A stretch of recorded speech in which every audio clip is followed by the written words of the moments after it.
Picture a man who spent years building a reputation, a business, or a marriage. Then, in just 6 seconds, he sets wire to it. He says what he can never take back. He throws the punch, he sends the message.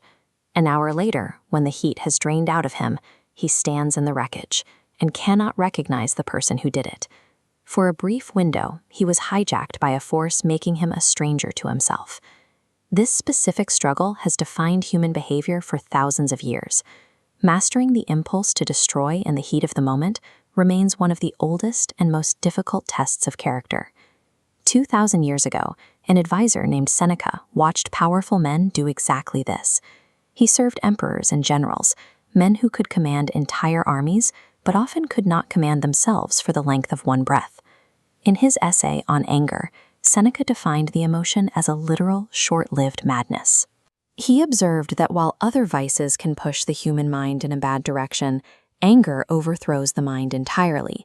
He compared a furious person to a collapsing building. It is reduced to rubble at the very moment it crushes whatever it falls upon. There is no winner inside an angry man, only debris. Seneca diagnosed this loss of reasoning with unsettling precision.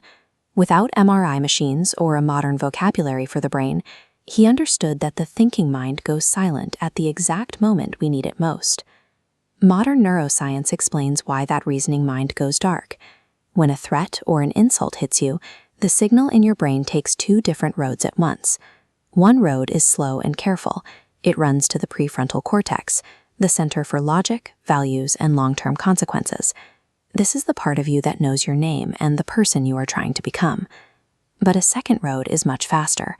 The signal races to a small almond-shaped structure called the amygdala. It reacts instantly to keep you alive, firing long before the thinking part of you has finished a single thought. The psychologist Daniel Goleman called this the amygdala hijack.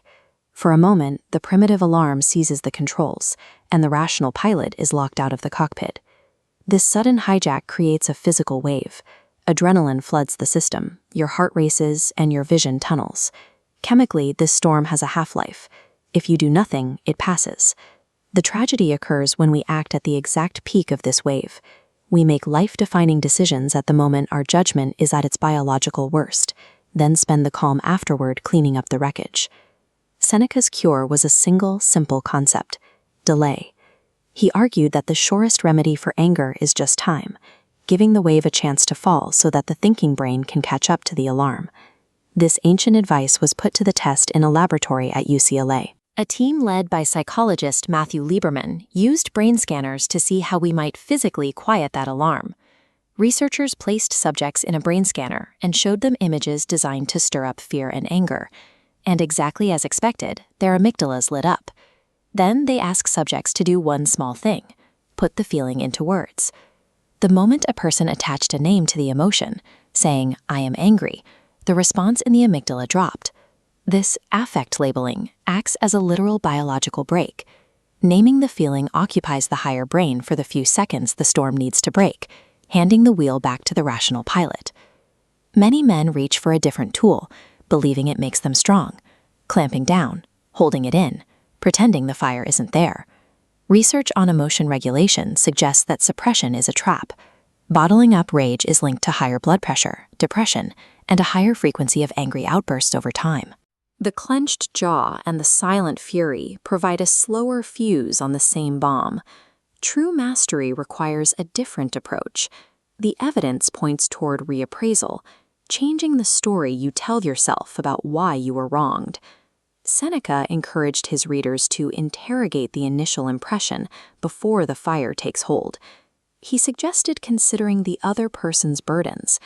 Maybe the driver who cut you off is exhausted. Maybe the colleague who snapped at you is carrying something you can't see. Asking, "Who will remember this in a year?" instantly shrinks the injustice. This question deflates the present moment until the offense returns to its real size, which is usually quite small. Data shows that adopting a third-person perspective, viewing the event as an observer rather than a victim, keeps the thinking brain online. You become the one watching the storm pass through, rather than being the storm itself. This is a trainable skill. Research on anger counseling suggests that even highly reactive people can move toward a calmer baseline in just 8 to 10 weeks of focused work. Strength is the pause. It is the discipline to name the feeling, question the story, and wait for the wave to fall. When the rational pilot is back in the seat, you can decide to be the man who stays standing long after the storm has passed.